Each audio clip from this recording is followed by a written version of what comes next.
Before the exercise began, I reminded myself of something simple. Night training is repetition. You move, you count, you report, and you finish. Nothing mysterious, nothing memorable. That belief lasted exactly 4 hours. We stepped off at 2000 under a pale moon, boots crunching over dry limestone. The air was cold enough to sting the lungs, sharp with dust and oil from our weapons. I led the formation. To my left was Corporal Hayes. To my right, Private Nolan. 3 soldiers moving through a familiar route we had run dozens of times. The radio operator stayed back at the assembly point, tracking our progress and logging our check-ins. According to the paperwork, there were 3 of us on the ground. At the first checkpoint, everything felt normal. Head count confirmed. Radio check clean. We pushed on. Somewhere after the 2nd kilometer, I sensed movement behind me that didn't belong. Not sound, rhythm. Another pace matching ours too perfectly to be random. I slowed slightly. The rhythm slowed too. I told myself it was imagination, fatigue. Your brain fills gaps when visibility is low. We halted near a shallow wash to hydrate. Hayes leaned against a rock. Nolan adjusted his straps. When I turned to scan our rear, there was a 4th figure standing a few meters behind them. Full gear, helmet, rifle held correctly, body angled outward like rear security. No panic hit me. That's the strange part. My brain accepted him the way it accepts a misplaced chair in a room. Noticed, but not alarming. I assumed another unit had drifted into our lane. We stepped off again. The extra soldier moved with us. He never spoke, never used a radio, never broke spacing. When we stopped, he stopped. When we moved, he moved. Perfect discipline. Too perfect. At the next checkpoint, I radioed in. Checkpoint reached. 3 personnel. The reply came instantly. Copy. 3 confirmed. I looked back. 4 silhouettes stood in moonlight. I didn't correct the count. Training teaches you to trust the system. The system said 3, so I said 3. As the terrain narrowed into a ridgeline, we shifted to single file. I could hear boots behind me, 4 sets scraping loose rock. I raised a fist. Everyone halted. Wind through brush, distant animals, breathing. 4 breaths.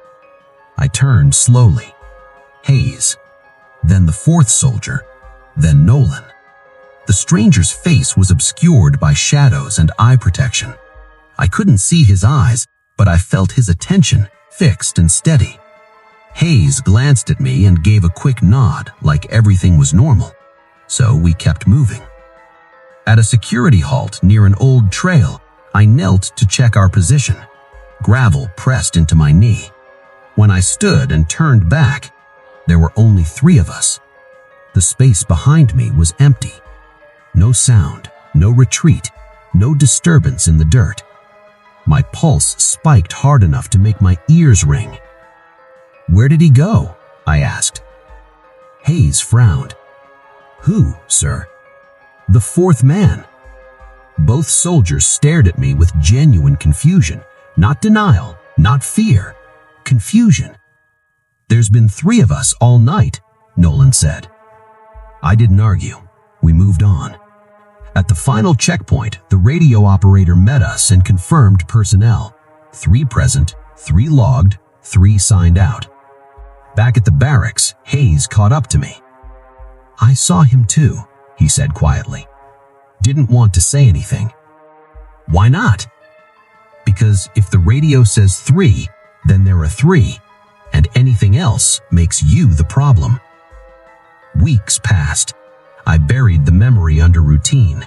Then another night exercise came. Different route, same names, same procedures.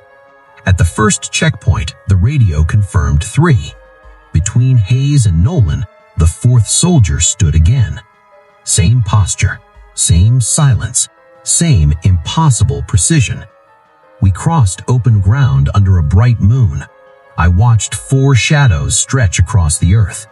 I watched him adjust pace when Nolan slowed.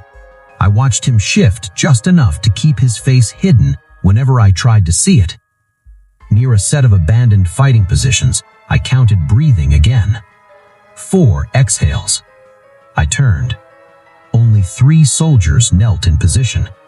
The 4th presence was gone. When we finished and returned, the logs showed nothing unusual. No extra personnel, no overlapping units, no record. Later, I overheard officers joking about similar reports years apart. Same description, same disappearance, always dismissed. Now, every time I lead a night movement, I count steps instead of people. It's easier that way, because sometimes the formation stays correct, even when the numbers don't. And sometimes the 4th position is already filled.